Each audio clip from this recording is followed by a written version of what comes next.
새벽을 깨워 기도의 자리에 나오신 성도님들을 주님의 이름으로 사랑하고 축복합니다. 기도하겠습니다. 살아계신 하나님, 그렇습니다. 우리 안에 있는 죄, 예수 십자가의 피로 그 보혈로 물로 우리를 씻기심을 기억합니다. 우리 안에 있는 죄, 성령의 불로 소멸케 하신 것을 기억합니다.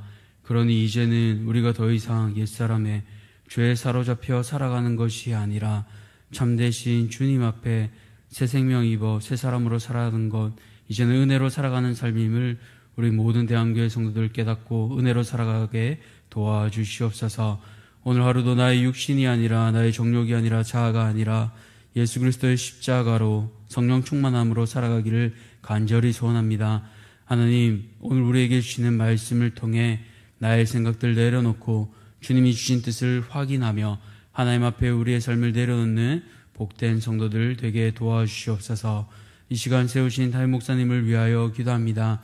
날마다 성령 충만하게 하시고 영육간에 강건하게 하시사 하나님 사랑하는 주의 백성들을, 주의 양들을 사랑으로 섬기게 하여 주시고 예수님과 같이 목자의 마음으로 섬기는 귀한 목자 되게 도와주시옵소서. 가정 가운데 함께 하여 주시고 떨어져 있는 가족들 가운데, 떨어져 있는 자녀들 가운데 함께 하여 주셔서 아프지 않게 하여 주시고 건강할 수 있도록 주님 은혜를 더하여 주시옵소서. 세우신 원로 목사님과 사모님을 위해 기도합니다. 날마다 말씀의 단을 허락하여 주시고 하나님 건강을 지켜주셔서 하나님께서 맡겨주신 사명 끝까지 잘 감당하는 기용 원로 목사님과 사모님 되게 도와주시옵소서. 부교육자들과 모든 직분자들에게도 동일한 은혜를 더하여 주시옵소서. 특별히 이 시간 다음 세대를 위하여 기도합니다. 하나님, 사랑하는 다음 세대가 제자훈련을 하는 가운데 있습니다. 이 아이들이 어릴 때부터 이 제자훈련을 통하여 하나님 앞에 제자로 사는 방법을 훈련하게 도와주시옵소서. 제자로 서기 위해 자신의 것들을 내려놓는 법을 훈련하고 있습니다. 시간과 물질까지도 하나님 앞에 내려놓으며 왕대신 주 앞에 우리가 청지기로서 무엇을 드리며 어떻게 살아갈지 어릴 때부터 몸으로 훈련하는 귀한 시간 되게 도와주시옵소서. 하나님, 귀한 주의 청년들을 기억하여 주시고 참으로 어려운 시대를 살아갑니다. 취업하는 것도 결혼하는 것도 무엇 하나 쉽지 않은 이 시대 가운데 저들 가운데 은혜를 베풀어 주시고 이 어려운 시대에도 믿음으로 승리하며 나아가는 귀한 주의 자녀들 되게 도와주시옵소서. 하나님의 능하신 손으로 도우심을 경험하며 하나님의 은혜를 이 청년 때에 경험함으로써 귀한 다음 세대 또 대항의 든든한 기둥들 되도록 하나님 은혜 베풀어 주시옵소서. 군문에 나아가 있는 우리 자녀들을 기억하여 주시고 보이는 사람 눈에 순종함으로써 보이지 않는 하나님 앞에 순복하는 법을 배우는 귀한 시간 되게 도와주시옵소서. 해외와 타지에 나가 있는 우리 자녀들도 기억하여 주시사 동일한 은혜를 허락하여 주시고 이제는 자신의 신앙으로 자신의 하나님을 만나며 고백하는 귀한 주의 자녀들 되게 하여 주시옵소서. 사랑하는 주의 성도들 가운데 육신의 질병으로 아파하는 지체들이 있습니다. 하나님, 이 지체들 가운데 찾아가 주시고 위로하여 주셔서 사람이 위로할 수 없는 그 위로, 세상이 줄 수 없는 기쁨을 주님께서 허락하여 주시기를 간절히 소원합니다. 육신이 회복되게 하시고 마음이 회복되게 하셔서 하나님 외롭지 않게 하시고 힘들지 않도록 주님이 돌아보아 주시옵소서. 이제 말씀 듣습니다. 말씀 듣는 가운데 순복하는 마음도 우리에게 허락하여 주시옵소서. 이 모든 것들 감사드리오며 살아계신 우리 주 예수 그리스도 이름으로 기도드렸습니다. 아멘. 오늘 하나님께서 우리에게 주시는 말씀은 사무엘하 13장 20절에서 39절까지, 사무엘하 13장 20절에서 39절까지입니다. 사무엘하 13장 20절에서 39절까지 말씀, 제가 가진 구약성경 483쪽입니다. 우리 다 찾으셨으면 한 절씩 교독하도록 하겠습니다. 그의 오라버니 압살롬이 그에게 이르되 내 오라버니 암논이 너와 함께 있었느냐? 그러나 그는 내 오라버니니 누이야 지금은 잠잠히 있고 이것으로 말미암아 근심하지 말라 하니라. 이에 다말이 그의 오라버니 압살롬의 집에 있어 처량하게 지내니라. 다윗 왕이 이 모든 일을 듣고 심히 노하니라. 압살롬은 암논이 그의 누이 다말을 욕되게 하였으므로 그를 미워하여 암논에 대하여 잘못을 압살롬이 말하지 아니하니라. 만 2년 후에 에브라임 곁 바알하솔에서 압살롬이 양털을 깎는 일이 있음에 압살롬이 왕의 모든 이들을 청하고 압살롬이 왕께 나아가 말하되 이제 종에게 양털 깎는 일이 있사오니 청하건대 왕은 신하들을 데리시고 당신의 종과 함께 가사이다 하니 왕이 압살롬에게 이르되 아니라 내 아들아 이제 우리가 다 갈 것 없다. 내게 누를 끼칠까 하노라 하니라. 압살롬이 그에게 간청하였으나 그가 가지 아니하고 그에게 복을 비는지라. 압살롬이 이르되 그렇게 하지 아니하시려거든 청하건대 내 형 암논이 우리와 함께 가게 하옵소서. 왕이 그에게 이르되 그가 너와 함께 갈 것이 무엇이냐 하되 압살롬이 간청하매 왕이 암논과 왕의 모든 이들을 그에게 보내니라. 압살롬이 이미 그의 종들에게 명령하여 이르기를 너희는 이제 암논의 마음이 술로 즐거워할 때를 자세히 보다가 내가 너희에게 암논을 치라 하거든 그를 죽이라. 두려워하지 말라. 내가 너희에게 명령한 것이 아니냐. 너희는 담대히 용기를 내라 한지라. 압살롬의 종들이 압살롬의 명령대로 암논에게 행하매 왕의 모든 아들들이 일어나 각기 노새를 타고 도망하니라. 그들이 길에 있을 때에 압살롬이 왕의 모든 아들들을 죽이고 하나도 남기지 아니하였다는 소문이 다윗에게 이르매 왕이 곧 일어나서 자기의 옷을 찢고 땅에 드러눕고 그의 신하들도 다 옷을 찢고 모셔 선지라. 다윗의 형 시므아의 아들 요나답이 아뢰어 이르되 내 주여 젊은 왕자들이 다 죽임을 당한 줄로 생각하지 마옵소서. 오직 암논만 죽었으리이다. 그가 압살롬의 누이 다말을 욕되게 한 날부터 압살롬이 결심한 것이니이다. 그러온즉 내 주 왕이여 왕자들이 다 죽은 줄로 생각하여 상심하지 마옵소서. 오직 암논만 죽었으리이다 하니라. 이에 압살롬은 도망하니라. 파수하는 청년이 눈을 들어보니 보아라 뒷산 언덕길로 여러 사람이 오는도다. 요나답이 왕께 아뢰되 보소서 왕자들이 오나이다. 당신의 종이 말한 대로 되었나이다 하고 말을 마치자 왕자들이 이르러 소리를 높여 통곡하니 왕과 그의 모든 신하들도 심히 통곡하니라. 압살롬은 도망하여 그슬왕 암미울의 아들 달메에게로 갔고 다윗은 날마다 그의 아들로 말미암아 슬퍼하니라. 압살롬이 도망하여 그슬로 가서 거기에 산지 3년이라. 함께 읽겠습니다. 다윗 왕의 마음이 압살롬을 향하여 간절하니 암논은 이미 죽었으므로 왕이 위로를 받았음이더라. 아멘. 오늘 다윗의 집에 사라진 세 가지, 다윗의 집에 사라진 세 가지란 제목으로 말씀을 함께 나누고자 합니다. 오늘 말씀을 통해 다윗의 집에 없는 세 가지는 무엇인지 함께 기억하며 우리 자신을 돌아보기를 소원합니다. 첫 번째로 오늘 본문을 통해 다윗의 집에 사라진 세 가지는 무엇입니까? 첫 번째로는 바로 징계가 사라진 것입니다. 오늘 본문은 어제 본문에 이어 암논에게 몹쓸 짓을 당한 다말이 압살롬을 만난 일로 시작합니다. 압살롬은 먼저 다말에게 몹쓸 짓을 한 것이 암논임을 확인하고 있습니다. 그 후 지금은 아니니 다말에게 잠잠히 있으라고 권면하지요. 왜 그럴까요? 이제 압살롬은 조용히 암논을 없앨 계획을 마음에 품기 시작한 것입니다. 그러나 오늘 본문에서 무엇보다 이해되지 않는 것은 바로 이들의 아버지인 다윗의 행동입니다. 21절을 보시면 다윗은 이 모든 일을 듣고 심히 노했다라고 성경은 말하고 있습니다. 자신의 큰아들이 또 다른 자신의 딸을 겁탈했습니다. 최소한 아버지라면 이 일을 듣고 호통을 쳐야 하지 않겠습니까? 어쩌자고 이런 일을 저질렀느냐? 차라리 나에게 동생을 달라고 말이라도 하지 그랬냐라고 말입니다. 그런데 왜 다윗은 화만 내고 아무런 조치를 취하지 못했을까요? 다윗의 이전 사건을 돌아보면 어느 정도는 이해가 됩니다. 큰아들 암논의 행동이 마치 다윗 자신과 같았기 때문입니다. 다윗은 우리아의 아내 밧세바를 권력으로 취했습니다. 암논도 다말을 힘으로 취했습니다. 다윗은 더 나아가 우리아를 살해함으로 살인까지 저질렀습니다. 자신이 한 행동에 비하면 암논은 살인은 하지 않았습니다. 그렇게 불륜해 살인까지 저지른 다윗 자신의 삶을 볼 때 어찌 아들에게 따끔하게 말할 수 있었겠습니까?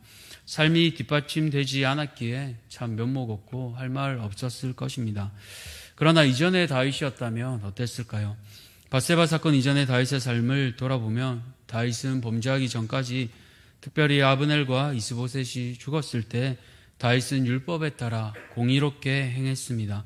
그랬기에 백성들의 지지를 얻을 수 있었습니다. 바로 이 공의는 하나님의 속성 중에 하나입니다. 왕은 이 공의로우신 하나님의 대리자로 백성을 다스려야 합니다. 그런데 그 공의가 왕의 집 가운데 보이지 않았습니다. 그렇기에 다윗 가문 가운데 복수와 더 큰 원망들이 쌓여가고 있는 것입니다. 이때 다윗이 암논에게 바르게 징계했다면 압살롬이 나중에 엄청난 일까지 꾸미지는 않았을 것입니다. 그러나 안타깝게도 다윗은 그렇게 하지 못했습니다. 죄는 방치할수록 눈덩이처럼 큰 결과를 가지고 옵니다. 그렇기에 때에 적절하게 바르게 조치해야 합니다. 사랑하는 성도님들, 참된 사랑은 가만히 덮어주는 것만이 능사는 아닙니다. 때로 사랑으로 덮어야 하는 일도 분명히 있습니다. 그러나 어떠한 때에는 아프더라도 바로 잡아주어야 하는 일도 있습니다. 자녀가 잘못된 길로 나아가는데 방치한다면 그것은 참 사랑이 아닙니다. 잠언 22장 15절에도 이렇게 얘기하고 있습니다. 아이의 마음에는 미련한 것이 얽혔으나 징계하는 채찍이 이를 멀리 쫓아내리라 라고 말하고 있습니다. 그러나 왜 이렇게 합니까? 바로 권징의 목적이 무엇입니까? 단순히 세상처럼 처벌만 하는데 목적이 있지 않습니다. 바로 권징은 죄를 범한 당사자가 회복하기 위한 데 목적이 있습니다. 한마디로 사랑입니다. 사랑의 바른 표현 방법 중에 하나입니다. 사랑하는 성도님들, 오늘 우리의 자녀들은 또 오늘 우리의 가정에는 참 사랑인 징계가 있습니까? 우리 모두 참된 사랑으로 자녀들을 돌보아야 할 것입니다. 잘못할 때 침묵하고 방치한다면 우리의 자녀들이 바로 서지 못할 것입니다. 사람이 어떻게 100% 말씀대로 실수하지 않고 살아갈 수 있겠습니까? 여전히 넘어지고 실수하는 것이 우리의 모습입니다. 그럼에도 불구하고 우리가 면목 없기에 우리의 삶에 실수를 바로잡는 부분이 없다면 우리의 자녀들을 그대로 두는 것입니다. 그 책임 또한 우리에게 있음을 기억하며 자녀들을 바른 길에 서도록 권면하고 훈육하는 성도님들 되시기를 바랍니다. 두 번째로 다윗의 집에 사라진 세 가지는 무엇입니까? 바로 용서가 사라진 것입니다. 오늘 본문 23절에서 29절까지는 압살롬의 복수가 시작됩니다. 압살롬은 다말이 수치를 당한 후에 그를 집에서 돌보며 복수를 다짐합니다. 암논과 아예 상종하지 않습니다. 말도 썩지 않는 것을 본문을 통해 우리가 볼 수 있습니다. 감정을 드러내지 않고 복수를 기획하는 것을 보면 아주 무섭게 치밀하게 준비하고 있는 것을 볼 수 있습니다. 그렇게 준비하는 압살롬에게 2년이 지난 후에 그에게 결정적인 기회가 옵니다. 바로 양털을 깎는 잔치였습니다. 이스라엘에서 양털을 깎는 것은 추수하는 것과 같습니다. 이때는 주인이 잔치를 벌여 이웃들과 함께 먹고 마시며 기쁨을 나누었습니다. 압살롬은 이 잔치를 틈타 계획을 실천합니다. 먼저는 아버지 다윗을 초청합니다. 24절입니다. 압살롬이 왕께 나아가 말하되 이제 종에게 양털 깎는 일이 있사오니 청하건대 왕은 신하들을 데리시고 종과 함께 가사이다 하니, 압살롬은 자신을 낮추어 종이라고 표현하고 또 아버지를 왕으로 높이며 잔치에 초청합니다. 그러자 다윗은 내게 누를 끼칠까 하노라 하며 잔치를 피하지요. 원문으로 부담을 준다라는 뜻입니다. 부담을 주지 않겠다라고 말하고 있는 것이죠. 특별히 이 잔치를 연 바알 하솔은 예루살렘에서 북쪽으로 24km 떨어진 곳에 있었습니다. 높이는 1000m나 되는 높은 곳이었고 한나절은 가야 되는 먼 길로 잠시 들렀다 올 만한 거리는 결코 아니었습니다. 거리도 꽤 멀었고 이제는 나이가 많아진 다윗이 긴 시간을 내어 올라가기 쉽지 않았으리라 생각할 수 있습니다. 똑똑했던 압살롬은 아버지가 오지 못할 것을 알았을 것입니다. 그러기에 먼저 다윗에게 형식상 권하고 이제는 본심을 드러내며 그의 원수인 이복형 암논을 보내줄 것을 다윗에게 요청합니다. 그러자 암논과 다말의 일을 아는 다윗은 이를 이상하게 여깁니다. 26절을 보시면 그가 너와 함께 갈 것이 무엇이냐 하되라고 묻지요. 그러나 압살롬이 계속 조르자 결국 아버지인 다윗은 그의 요청을 들어줍니다. 아마도 이번 기회를 통해 압살롬이 암논과 화해하나 보다라고 좋게 다윗은 여겼던 것 같습니다. 그러나 다윗의 생각과 다르게 일이 진행됩니다. 압살롬의 계획대로 진행되자 압살롬은 자신의 모든 종들에게 명령합니다. 바로 암논이 잔치에서 술을 마시고 긴장이 풀릴 때 자신이 신호를 줄 테니 암논을 없애라는 것입니다. 그리고 이 모든 일은 자신이 명령한 것이며 책임질 테니 용기를 내어라 라고 독려하죠. 결국 그의 계획대로 암논은 압살롬의 잔치에서 죽음을 맞이하게 됩니다. 비록 아버지 다윗이 암논을 바르게 징계하지 못했지만 그 심판은 압살롬의 것은 아니었습니다. 압살롬은 그것조차 복수조차 하나님께 맡겨드려야 했습니다. 원수 갚는 것에 대해 성경은 무엇이라 말하고 있습니까? 로마서 12장 19절을 보면 이렇게 얘기하고 있습니다. 너희가 친히 원수를 갚지 말고 하나님의 진노하심에 맡기라. 기록되었을 때 원수 갚는 것이 내게 있으니 내가 갚으리라고 주께서 말씀하시니라. 오직 심판은 하나님의 것입니다. 하나님께서는 악에게 지지 말고 선으로 이기라라고 하십니다. 그러나 압살롬은 자신의 복수를 위해 하나님께 맡기지 못하고 자신의 소견에 옳은 대로 행하고 있습니다. 그리고 그의 말로를 보면 그도 비참하게 나무에 머리가 걸려 창에 맞아 죽음을 맞이하게 됩니다. 사랑하는 성도님들, 오늘 우리의 삶에는 용서가 있습니까? 여전히 나에게 어려움을 주는 이들, 나의 마음을 아프게 하는 이들에게 어떻게 대하고 계십니까? 용서는 분명 쉽지 않습니다. 내 손으로 직접 하는 것이 더 시원하고 마음이 편안해집니다. 그러나 우리도 십자가 사랑으로 용서받은 자요 은혜 입은 자들임을 기억한다면 내 손에 움켜잡은 그 복수의 귀에 분노 내려놓을 수 있지 않겠습니까? 바라기는 하나님 앞에 모든 원한과 모든 분노 내려놓고 십자가 사랑으로 용서하는 우리 성도님들 되시기를 축복합니다. 마지막으로 다윗의 집에 사라진 세 가지는 무엇입니까? 바로 바른 관계가 사라진 것입니다. 이제 암논이 죽고 왕자들도 모두 죽었다는 소문이 다윗의 귀에도 들려옵니다. 사랑하는 딸이 상처 입은 것도 슬픈데 이제는 왕자들이 다 죽었다고 합니다. 그는 슬픔으로 옷을 찢고 땅에 드러눕습니다. 극도의 슬픔을 표현하는 것입니다. 이미 자녀 한 명을 잃어버린 슬픔이 그에게는 있습니다. 그런데 아들들이 다 죽임을 당했다니 얼마나 슬픈 일입니까? 그런 그에게 조카 요나답이 다가와 말합니다. 32절에서 33절입니다. 다윗의 형 시므아의 아들 요나답이 아뢰어 이르되 내 주여 젊은 왕자들이 다 죽임을 당한 줄로 생각하지 마옵소서. 오직 암논만 죽었으리이다. 그가 압살롬의 누이 다말을 욕되게 한 날부터 압살롬이 결심한 것이니이다. 그러하온즉 내 주 왕이여 왕자들이 다 죽은 줄로 생각하여 상심하지 마옵소서. 오직 암논만 죽었으리이다 하니라. 이 요나답이 어떤 사람입니까? 바로 오늘 이 모든 사건을 만든 장본인입니다. 암논에게 가서 꾀랍시고 악한 방법을 가르쳐주고 다말이 슬픔을 당하도록 만들었습니다.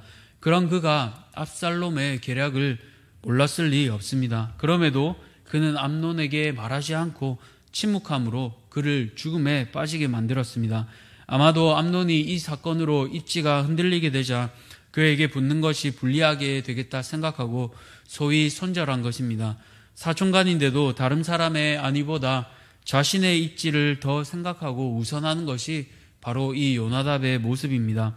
집안에 바른 말을 해주는 사람이 없고 형제를 이간질시키고 어려움에 빠뜨리는 이들만 있는 것입니다.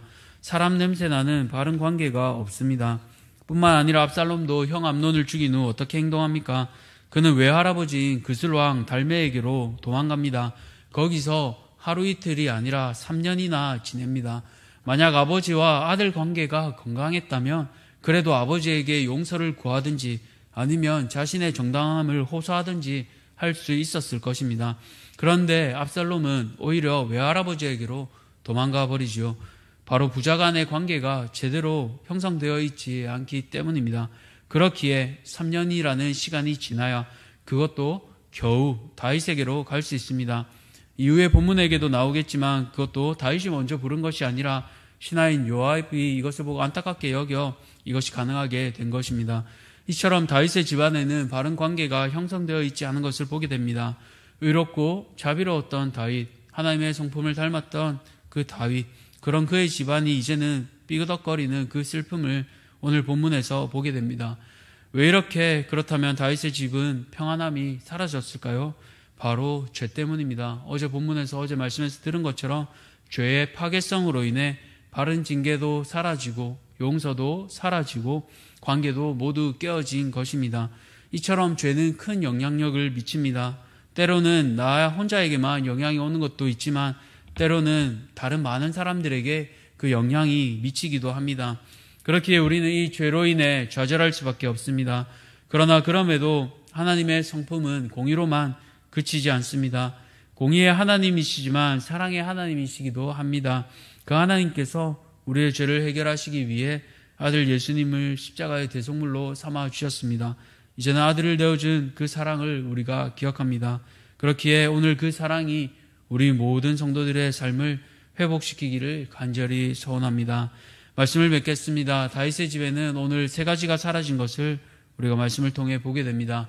바른 징계가 사라졌고 용서가 없었습니다. 또한 바른 관계도 사라졌습니다. 이것이 세상의 모습입니다. 복음이 없는 자리가 그렇습니다. 그러나 참된 복음은 우리를 회복시킵니다. 우리를 살리시고 회복시키신 그 사랑으로 이 사랑을 모르는 가족, 친지, 친구, 직장 동료들에게 또 우리 이웃에게 이 복음을 전하는 성도님들 되시기를 간절히 축복합니다. 기도하겠습니다. 살아계신 하나님 아버지 감사합니다. 오늘 본문을 통해 우리는 큰 슬픔에 빠지게 됩니다.